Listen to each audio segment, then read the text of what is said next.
1973. The opening today of the London Broadcasting Company's station marks a new departure in British broadcasting. It's the first station. May I send my best wishes to London Broadcasting? 25 years. Welcome to LBC. It's 6 o'clock, October the 8th. My name's David Jessel. This is the morning show. Almost chilly, but lovely sunny morning it is here in London. I thought you were looking rather goose-pimply this morning. Yeah, it was very goose-pimply. 25 years. Worst affected of the whole lot. Well, that's it. London Broadcasting. This is the news with Douglas Cameron. President Nixon has denied any involvement in the war. Has just ended 1 minute ago. There is still... Described by one resident of Lockerbie as a storm of flames. LBC keeps you informed on the Falklands crisis. And the Queen now bends down and she lights the fuse. It's just about to make her appearance. That's 30 minutes more on the Falklands. The whole sun is on fire, Tony. It's an absolute, it's spreading quickly. 25 years. Welcome to LBC.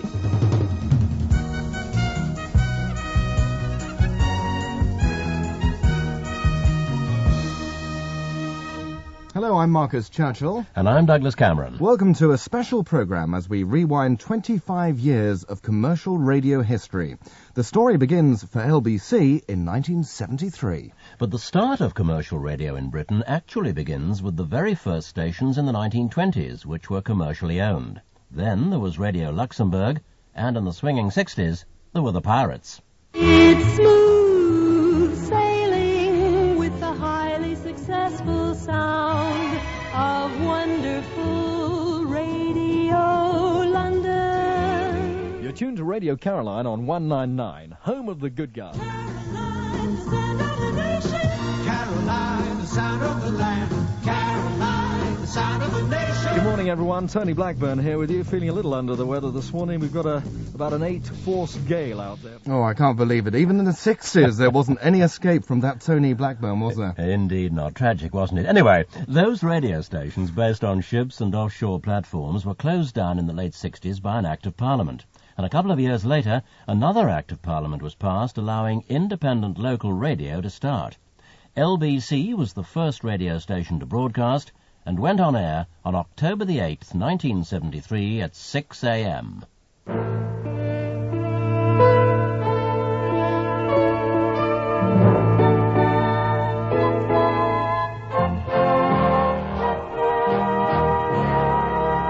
This is London Broadcasting, the news and information voice of independent radio.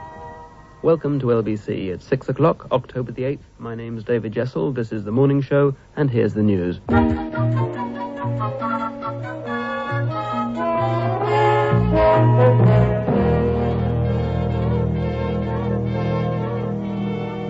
This is Ken Guy with LBC News. The Middle East War. A meeting of the United Nations Security Council has been called in a bid to stop the fighting. Well, after David Jessel came 2 in the morning, presented by Paul Callan and Janet Street Porter.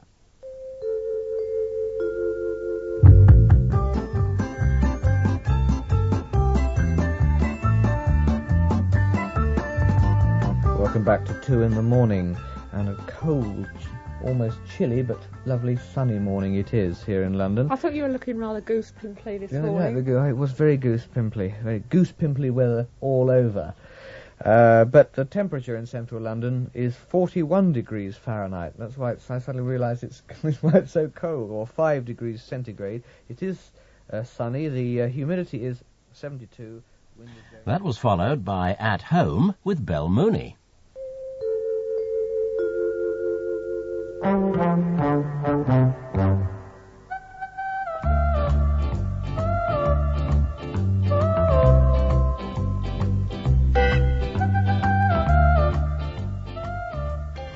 The time on London Broadcasting is 2:10. Welcome to At Home. My name is Belle Mooney. With me in the studio is Steve Merrick, and Hello. he is indeed 5 days a week sitting there loyally while Don't say it like that. Gillian Strickland and I swap over and go off shopping, but Steve's here 5 days a week, and I'm here today, and Gillian Strickland's here tomorrow. Well, we've got a good programme for you today. We've got a delicious recipe from my own personal private recipe book. That's a Belle Mooney special, like the Scouse recipe I gave you last week, and it's a really good one today. We review a new magazine on your bookstores. We talk about the problem of trying to have a sex life when you're disabled. And we've got the first of our regular advice column in which I'll be answering your problems, the problems that you've written into at home. Great stuff. Well, of course, throughout the day, LBC broadcasts regular news bulletins.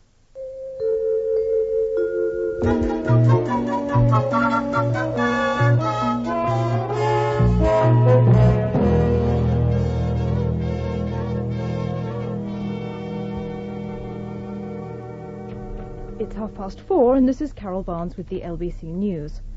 And first, a roundup of the world and national news. An armed woman is holding an aircraft captain and steward hostage.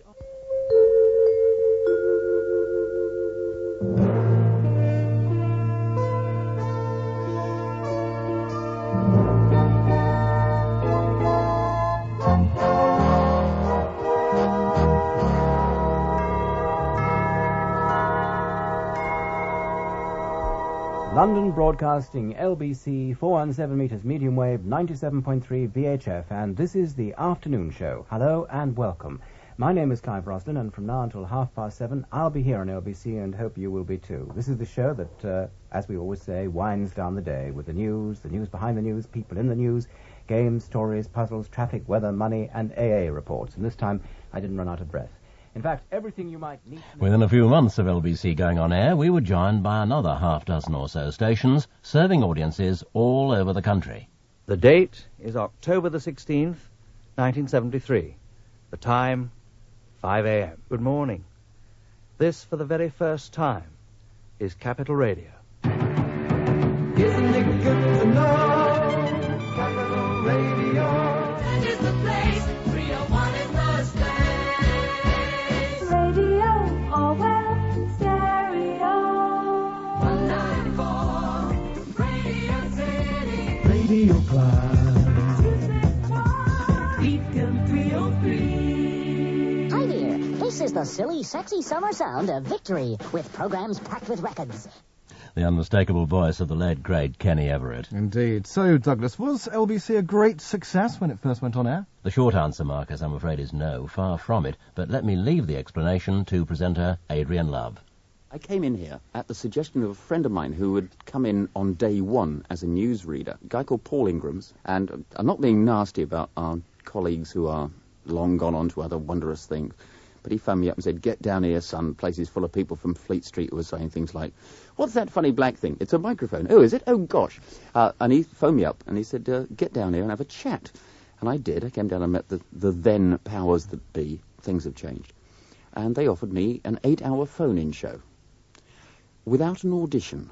So I started doing Nightline, the original 10 at night till 6 in the morning, open your eyes with matchsticks job. And it was my first time doing talk radio, and it was fascinating. I can't imagine anything more boring than an 8-hour programme. Indeed, but changes were made just a few months into LBC's history. The management hired people who had a wider experience of radio broadcasting than previously, and LBC began to develop the distinctive sound it still has today. I was one of those brought in to co-present a new and very different breakfast show. It was called AM. Well, there we are. While Stuart Francis has been sunning it in Mallorca, we've all been working here, none harder than Bob Holness, whom I gather is over the major trouble spot of the morning, Staples Corner. Am I right, Bob? Yes, you are, Douglas. Worst affected of the whole lot. Well, that's it from Staples Corner. Back to you in the studio. In fact, Bob Holness should have said, if your staple diet is Staples Corner each morning, don't go there. Time, 7:42. Two of the world's rarest and most... Every morning, Douglas Cameron and Clive Roslin tell you everything you need to know to start your day. News and information. Accurate, concise, comprehensive. Including the most helpful traffic reports in town from Helicopter 417. Get a good start with AM. 6 to 9:30 on LBC.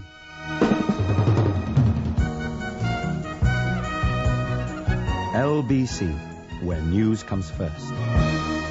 Well, that's it. The station's new jingle package, of course, produced by the world-renowned composer Jeff Wayne. LBC was trying to project themselves as a news station with a tremendous emphasis on news. News that obviously changes rapidly and regularly. I was trying to construct a piece of music that would almost be like a series of never-ending notes but built around basically only 3 notes, which also happen to be 3 letters to the station, LBC. Every minute of every day, news is happening. A diplomatic breakthrough in the Middle East, a new traffic pattern in Barnet, political intrigue in high places, lunchtime theatre in Islington. Big stories, little stories. They all affect you, and you need to know about them.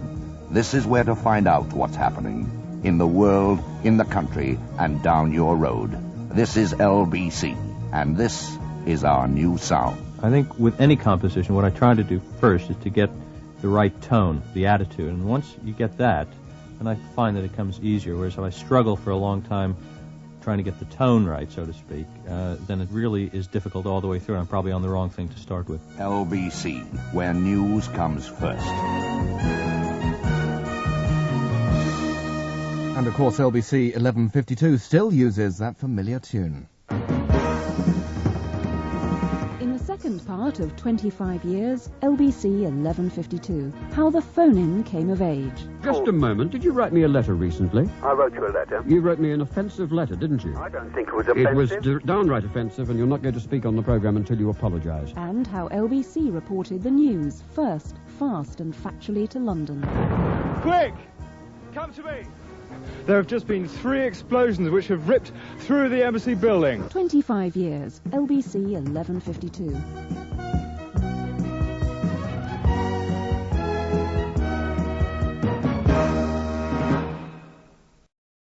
"25 years, LBC 1152.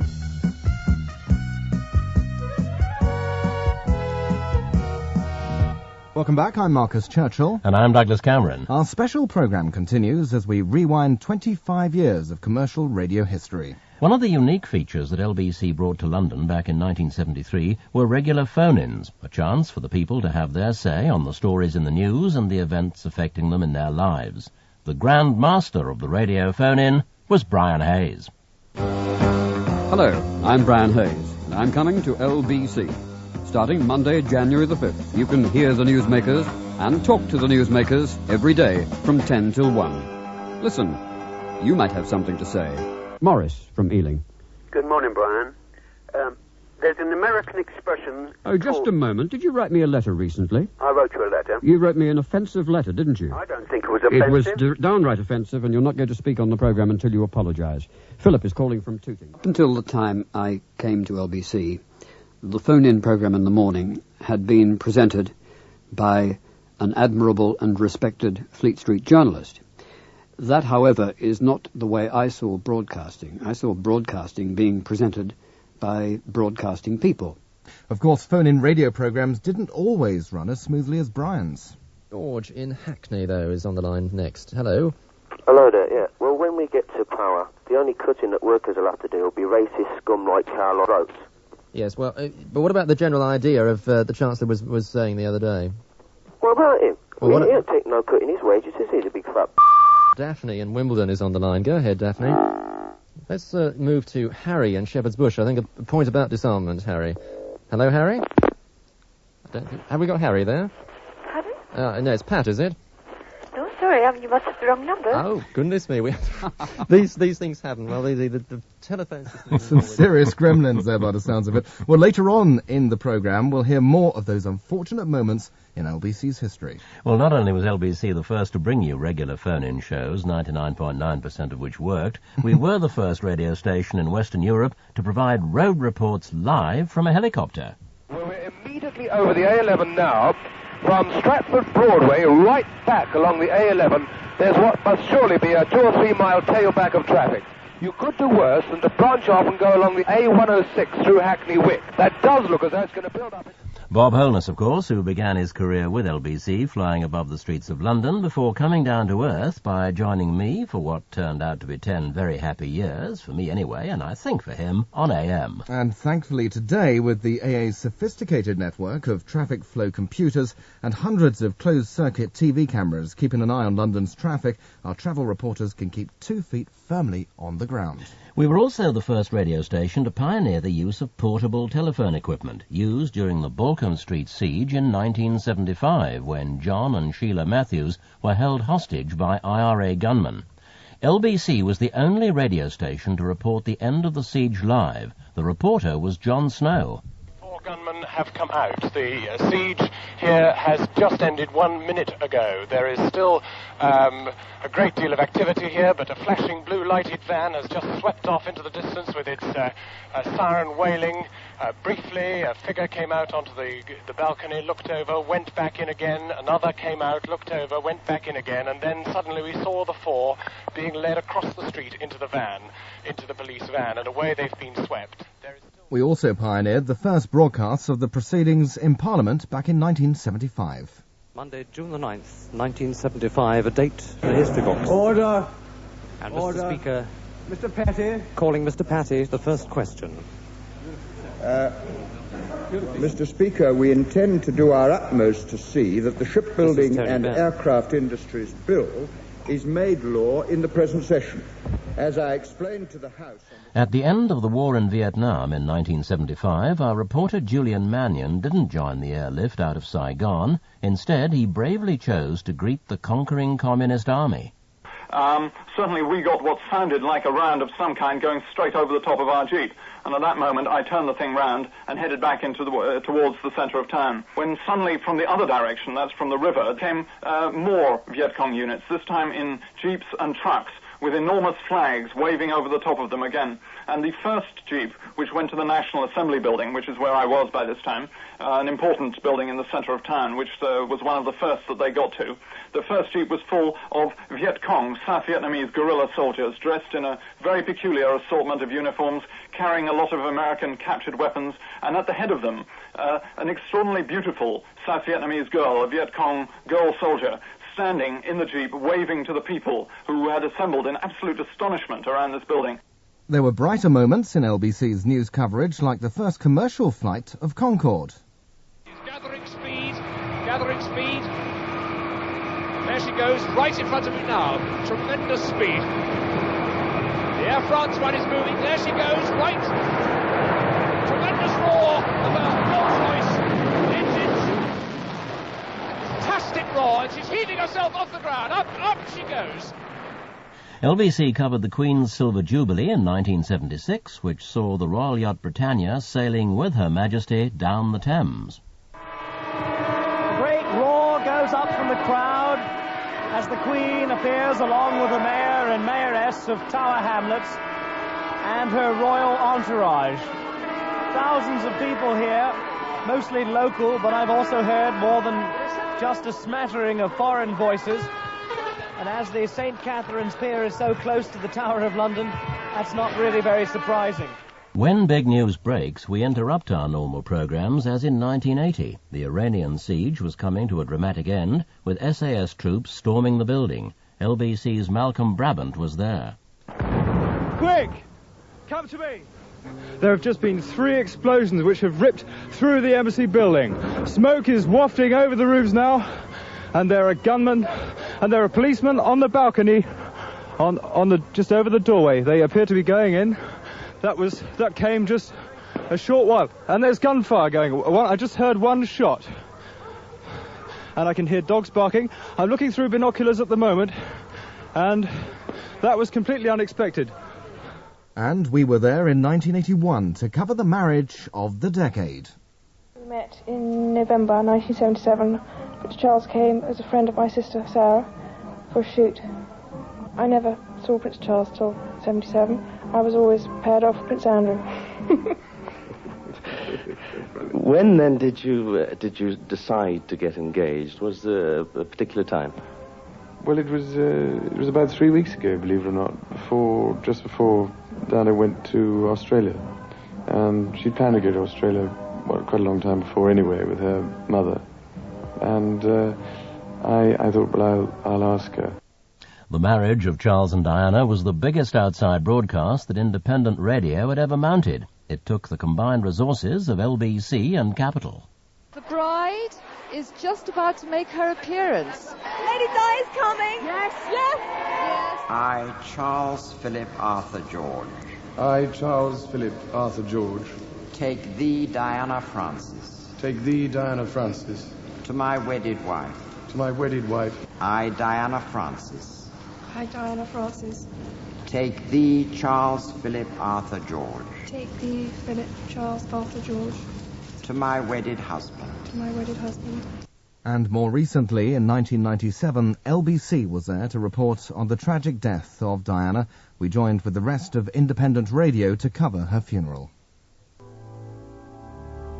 We are gathered here in Westminster Abbey to give thanks for the life of Diana, Princess of Wales, to commend her soul to Almighty God, and to seek his comfort for all who mourn. We particularly pray for God's restoring peace and loving presence with her children, the Princes William and Harry, and all her family. In 1982, there occurred something that turned into a proving ground for the skill and dedication of the journalists working in commercial radio. Argentina invaded the Falklands.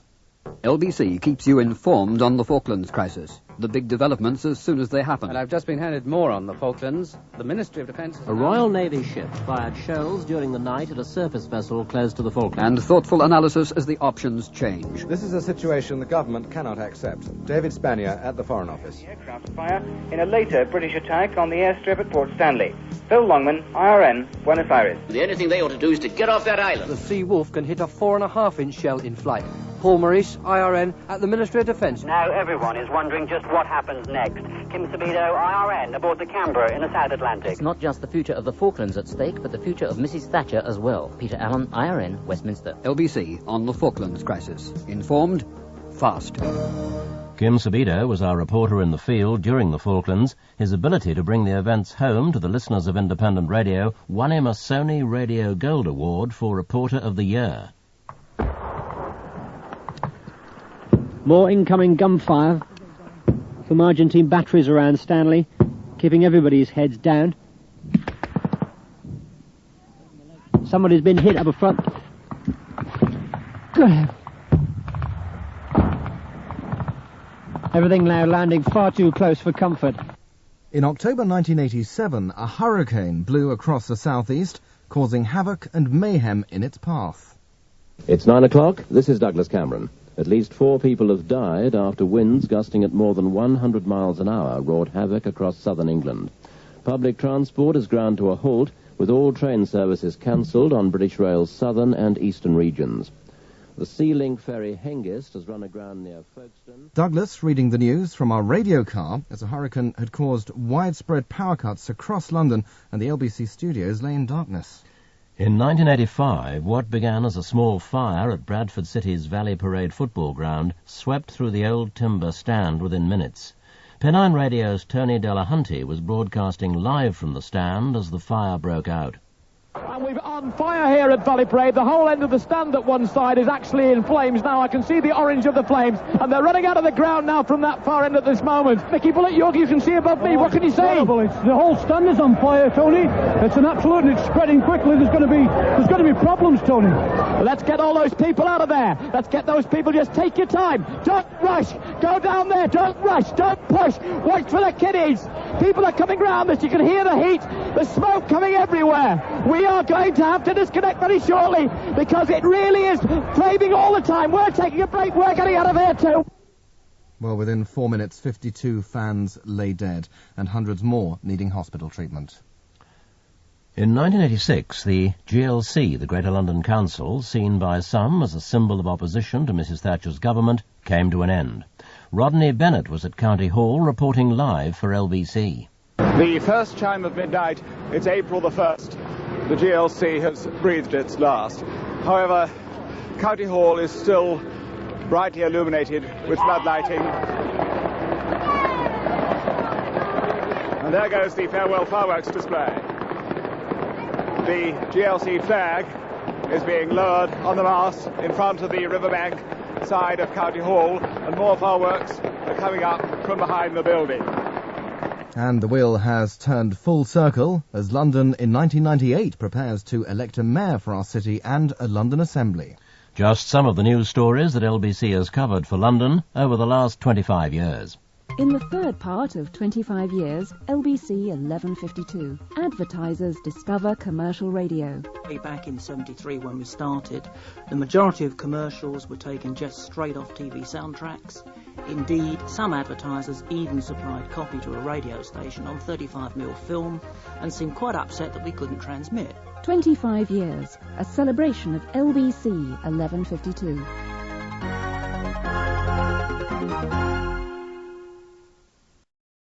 Right from the beginning, some advertisers, like Birdseye, knew the value of radio advertising. But for many others, this was an entirely new medium, and companies were either unsure or confused about it. Dave Mason was in charge of scheduling commercials for LBC in 1973. Way back in 73 when we started, the majority of commercials were taken just straight off TV soundtracks. Indeed, some advertisers even supplied copy to a radio station on 35mm film and seemed quite upset that we couldn't transmit. Along with national clients like Birdseye, LBC offered for the very first time a chance for local companies to advertise on the radio. Look for that smile, then you know it's worthwhile. It's Tasty Mr. Pizza, man. Crispy and nice with a little bit of spice. It's Smiling Mr. Pizza, man. Take a big bite, the taste is just right. He makes them as only he can. Ready to eat, get set for a treat, and I'll bet you'll be back for more. A snack that's just great, or a meal on a plate. Happy Mr. Pizza, smiling Mr. Pizza, have a Mr. Pizza, man. All you need to do is dial 961-2000. No. Now who's there? Bill. Bill who? Eating Bill, that's who. Ooh. Help save on eating bills by calling Interseal on 961-2000. Well, because early advertisers were not certain about just how effective radio advertising could be, we had to educate our marketplace. 16. Most businesses are very good at sums, but when it comes to advertising, many haven't even learned how to talk. If you run a business in London, isn't it high time you knew your LBC? LBC is the fast, cost-efficient and effective way to talk to your market. It delivers intelligent, articulate listeners throughout the Greater London area and beyond. So knowing your LBC could also improve your sums. A 30% increase in gross profit before tax on an annual turnover. Advertising that works is as simple as LBC. To find out more, call LBC Radio Sales on 01 258 0408 now. That's 258 0408. And in the early 80s, LBC made a video which was sent to all the major advertisers. LBC, situated in the centre of the London region, the largest, richest and most exciting marketplace in the country, plays a vital part in any London advertising campaign. It offers both national and local advertisers the opportunity to reach Londoners effectively and economically by day or night in their homes and offices, in their cars, wherever they may be. A younger Doug. Now, the 1998 Doug. Radio advertisers, of course, now spend over £350 million every year, and over half the audience choose independent radio in preference to the BBC. Quite a turnaround, really, and advertisers have become increasingly more creative, producing campaigns that are entertaining to listen to, as well as selling their product. One of the most successful was for Philips video and TV appliances. The commercials were written and performed by two budding comedians from a new TV series at that time, Not the 9 o'clock News. Griff Rhys-Jones and Mel Smith.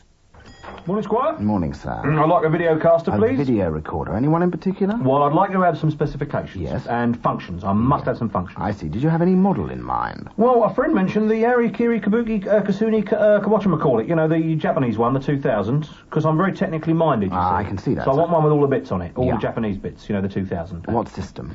Well, electrical, I think, because I'd like to be able to plug it into the television, you see. I've got a Japanese television. Have you? Yeah, I thought you'd be impressed, yeah, the 2000, the Okikoki 2000. Well, sir, there is this model. Yeah, well, it looks smart, yeah. 8 hours per cassette, all the functions that the others good, have, yeah. and I know this will be of interest. A lot of scientific research has gone into making it easy to operate, even by a complete idiot like you. Yeah, pardon? It's a Philips. Doesn't sound very Japanese. No, a Philips. I mean a Philips. It's a Philips. Yeah. Well, it's a 2000, is it? Oh, in fact, it's the 2022. No, it hasn't got enough knobs on it, no. What's that one over there? That's a washing machine. Yeah, what, so Japanese? The VR 2022. Video you can understand. From Phillips. That's still a great ad, isn't Wonderful, it? yeah. I think there's nothing quite as persuasive as a human voice. Absolutely, Marcus. Well, now let's hear another example of a successful campaign, the Imperial War Museum. Now, you wouldn't think, would you, that a museum would choose to advertise on radio. Although simply made, this commercial is moving, and it makes a very strong point. To the best mum in the world. Dear Mum, this letter I hoped you'd never receive, because it's just a verification of that terse, black-edged card which you received some time ago. Tomorrow we go into action. No doubt lives may be lost. But if this leaves the world a slightly better place, then I'm perfectly willing to make that sacrifice. Don't get me wrong, though, Mum. I'm no flag-waving patriot. No. My little world is centered around you and Dad. You are worth fighting for. And if it strengthens your security in any way, then it's worth dying for, too. I want no flowers, no tears, no epitaph. Just be proud. Then I can rest in peace knowing I've done a good job. Surely there's no better way of dying. I loved you, Mum. You were the best mum in the world. Goodbye. Your son. This letter was written by a young private the night before he died in battle. At the Imperial War Museum, we don't try to glorify the war. We try to give you an idea of what it was like to be part of it. We're open 10 until 6 every day. Nearest tube is Lambeth North. The Imperial War Museum, part of your family's history. I'm sure you'll agree that only radio can get that sort of message across. In the final part of 25 years, LBC divides its frequencies and becomes 2 radio stations. LBC Crown FM 97.3, News Talk Radio for London. And we'll play you some of the unscheduled moments of LBC live on the air. 5 firemen have died trying to bring forest fires under control. I beg your pardon, I cannot continue with this bulletin. 25 years, a celebration of LBC 1152.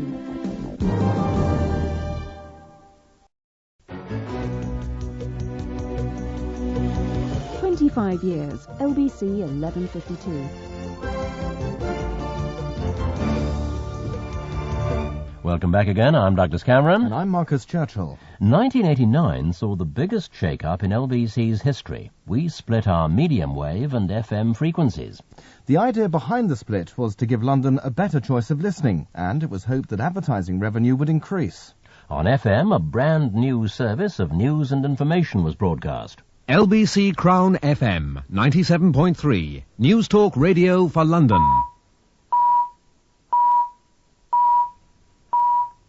And on medium wave, the phone-in element of the original LBC was increased, giving listeners London's first 24-hour phone-in station.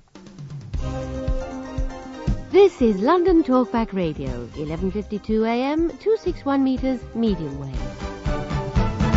The changes overstretched the company's resources, and with the country in recession at that time, advertising revenue didn't increase either. London Talkback Radio was popular with the audience, though. It had many of LBC's favourite presenters. However, Crown FM wasn't so popular. So in 1990, the station's owners, Crown Communications, appointed a new programme director from Australia, Charlie Cox. He renamed Crown FM LBC News Talk 97.3 and brought in top broadcasters to the station. Angela Rippon, Michael Parkinson, Frank Boff and Richard Littlejohn were some of the household names on LBC. A new presenter, Mike Carlton, a TV and radio star in Australia, joined LBC News Talk. He had a very different style of presentation, his satirical wit and opinionated attitude giving the station a fresh sound.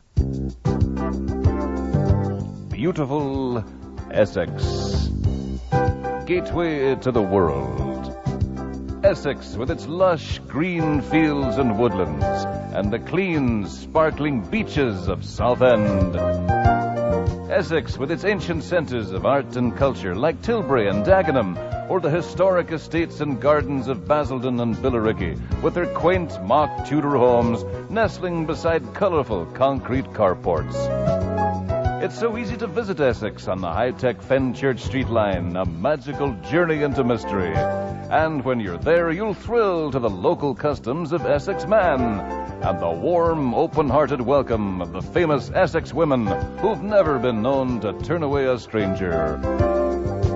Come see and enjoy beautiful Essex, playground of Europe. Well, bringing big names to LBC helped revenue increase and audience figures improved. In 1993, Mike Carlton won LBC a prestigious Sony Gold Radio Award. Things were definitely looking up. But on September the 3rd, 1993, LBC fell victim to a massive shake-up of London's airwaves. LBC News Talk 97.3. News. It's 9 o'clock. I'm Jonathan Staples. LBC has lost its licence to broadcast to London. The radio authority, which regulates Britain's network of independent stations, has decided not to renew LBC's FM or AM licences. The authority is not obliged to give a reason for its decision, which has been made public in just the last few minutes.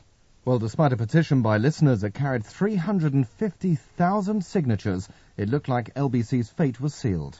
At the time, the chairman of LBC was Dame Shirley Porter. The announcement that the company had lost its franchise caused LBC to go into receivership. And just when the staff and listeners thought everything was lost, the winner of LBC's franchise, London Radio Services, announced that they were to buy LBC's studios and keep the existing staff and presenters. So LBC disappeared for a while. Then in 1996, a familiar name returned to 11:52 a.m. Stand by. It's coming back. London. London. London. LBC 1152. Well, I'm a Londoner, and it represents the views of myself and fellow Londoners. LBC. Because it's for London. LBC was back on the air with a new sound for the 90s. The old favourites were there, including me. And there were new programmes reflecting the changes in London's listening and viewing habits. Just for London, LBC 11:52 a.m. Now, being on the air 24 hours a day, 7 days a week, there are bound to be the odd moments of mishap. Yes, Douglas, even you've had a few embarrassing broadcasting moments over the last 25 years. Never. Well, I'm afraid we've unlocked the doors to our very own Bloomers vault. Area manager David Stitchbury says they've taken various emergency measures in the meantime. 9, 10, 11 o'clock, 12 o'clock shop. 1, 2, 3 o'clock, 4 o'clock shop. 5, 6, 7 o'clock, 8 o'clock shop. We're gonna shop around the clock tonight. Well, obviously that wasn't the area manager David Stitchbury. I don't think he sings like that. This morning's duty officer, Ken Jenkins, says the extra calls are putting the service under great strain. Well, I'm sure from that Mr. Jenkins appears to be under great strain. Mr. Scargill is telling the Miners' Union Conference in Sheffield he believes it'll mean 100,000 jobs going in the mining industry. There's no way I'm taking money out there just to say, he's a kangaroo and he drinks Fosters. I'm not interested. If he can't play rugby league and he can't play the class I want you to play, I'll not be signing him. Well, obviously that wasn't Mr. Scargill. Mr. Scargill, was it? It was, I'm told. Well, I didn't think it was. The joys of live radio, I think, Douglas. And, of course, today, in this high-tech digital age of computers, we don't have any more problems with tape machines. But I'm sure LBC reporter Diane Stradling wished that we had computers back in the early 80s when she recorded this. Diane Stradling reports.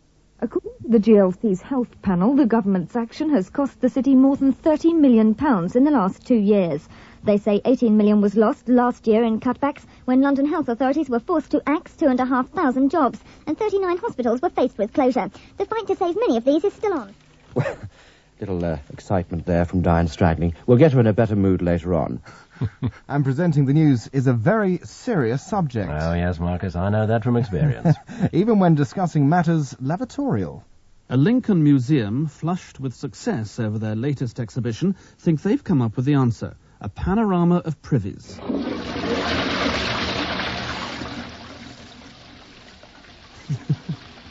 What an evocative sound.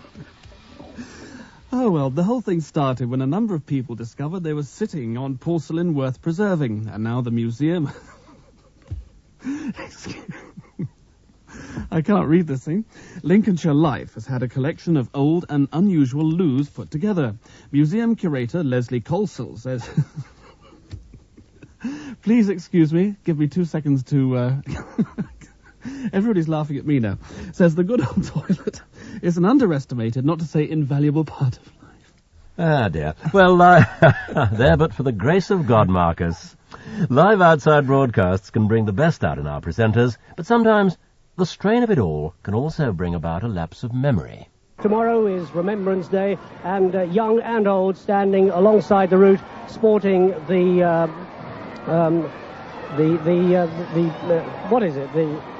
lily to denote the Remembrance Day. So that's what it's like here in Fleet Street at the moment, as the gritters, it wasn't a lily, it's a poppy, silly me. Well, welcome back. I'm Carol Thatcher, standing in this morning for Clive James, and my guest is Australian writer Clive James. I'm sorry, I think I got that wrong. I like it the way you said right. it. Oh, sorry, Paul, I'll get your name right in a minute. Clive, would you rather be a critic or a novelist? I'd rather be called Paul. Oh, dear. And always make sure that the cleaner doesn't walk in on the programme, if only someone had told Jeremy Dry. 0171 412 1152. Put the phone call in and give me a call this morning. What the hell is that? Excuse me a second, hang on a second. My friend, you can't do this now. Oh, you're going to have to go. Okay, because I'm on the air, if you don't mind. Okay, no problem. Come back later. Yeah. A bloody bloke here cleaning the carpet. He's got his little brush and he's got his little sprawl. What the heck's that? Well, there's nothing worse than a choking fit, except, that is, if you happen to be reading the national 1 o'clock news. 5 firemen, pardon me. 5 firemen have died trying to bring forest fires under control. I beg your pardon, I cannot continue with this bulletin. This is Diane Stradling. 5 firemen have died trying to bring forest fires. Fated bit of news. Newsreader Steve Crozier plus Di, ending our look back at LBC's collection of mistakes and mishaps. 25 years. LBC 1152. LBC 1152 today provides Londoners with news, information and entertainment 24 hours a day. Not only are we first for news, but we're the only commercial radio station in Western Europe to regularly broadcast drama programmes. Since September 1987, LBC has been transmitting drama produced by Independent Radio Drama Productions. IRDP is run by Richard Shannon, Maria Gago and Tim Crook. The drama on LBC has been so good over the last 11 years, the BBC have nicked many of our best ideas. But we're still ahead of them. We were the first to introduce filmic, multi-track, surround sound techniques to production. We were the first to produce Martin McDonagh, who's the big name on Broadway and in British theatre. We were the first to produce Simon Beaufoy, the screenwriter of The Full Monty. We produced and developed more new writers than the BBC. We have developed the new forms in audio drama, the short story dramas, the short episodic dramatisations. Tim is far too modest to mention that LBC and IRDP have won numerous awards throughout the world and that our drama productions are heard across the United States on public radio. Alternative health issues are another speciality of LBC's output, presented by Michael Van Straten since 1976. I used to come along once a week and do Nightline, and it was a phone-in programme all about alternative medicine. Now, in those days, most doctors looked on alternative medicine as something rather worse than a plague of boils would have been looked at. We were charlatans, quacks, frauds, but LBC was the very first radio station, to my knowledge, anywhere in the world, even in the United States, where things were quite a lot more forward. LBC was the first station to have the courage to run an alternative medical phone-in. You're listening to 25 Years, a celebration of independent radio, LBC 1152. Our studios here at ITN employ the latest technology. There's no tape, and we can take reports and interviews from around the world simply by pushing a few buttons. And a dedicated team of reporters provide LBC and our sister station News Direct with London news. We can call on the resources of Independent Radio News, ITN, Reuters and the Press Association to keep you fully up to date with breaking news wherever it happens. Technology has certainly changed over 25 years, and today it's moving even faster. Radio is about to undergo the most dramatic change since being invented by Marconi. Digital audio broadcasting is on its way.